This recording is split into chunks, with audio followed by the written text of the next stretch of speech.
From Sealdah station and welcome to my channel. আজ আমাদের destination হচ্ছে তারাপীঠ। শিয়ালদার 9 নম্বর প্ল্যাটফর্মে আমাদের ট্রেন বেরিয়েছে। এখন ঘড়িতে টাইম হচ্ছে সকাল 7টা। তো ট্রেনে ওঠার আগে সকালের কিছু খাবার নিয়ে নেওয়ার জন্য চলে গেছিলাম আমরা মিয়ামোড়ে। মিয়ামোড় থেকে চিকেন প্যাটিস নিয়ে নিলাম।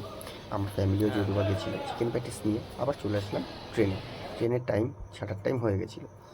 তো ট্রেনের যদি টাইমের কথা বলি, এই ট্রেনটা কিন্তু প্রতিদিন সকাল 7টায় শিয়ালদার 9 নম্বর প্ল্যাটফর্ম থেকে প্রতিদিন শিয়ালদা রামপুরহাট ছাড়ে।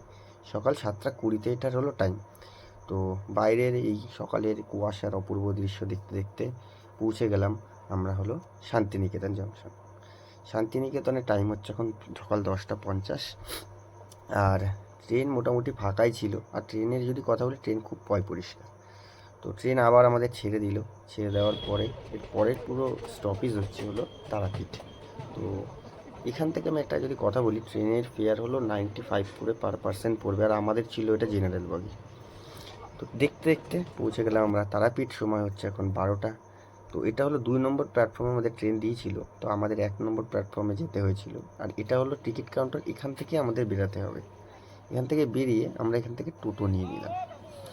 টোটোর এখান থেকে আপনারা বললে টোটো পেয়ে যাবেন। টোটোর ফেয়ার নেবে হলো পার টোটোতে 150 টাকা করে, 5জন যেতে পারবেন। তো আমাদের দুটো টোটো ছিল, সেহেতু আমাদের দুটো টোটো যাচ্ছিল। বসে ফ্রেশ হয়ে হোটেলেই লাঞ্চটা সেরে নিলাম। হোটেলের এখান থেকে লাঞ্চ সেরে নিলাম। বিকেলবেলায় চলে আসলাম আবার মার্কেটে। মার্কেটে এসে এখানে বাজার আছে, বাজার থেকে চিকেন আপনারা এখানে এনে কিনে রান্না করে এদের কাছে দিলে চিকেন এরাই রান্না করে দেবে। তো এদের কাছে চিকেনটা অর্ডার দিয়ে এই ফাঁকে চলে গেলাম মা তারার দর্শন করতে। আর ওখানে গিয়ে গেলাম শ্মশানে।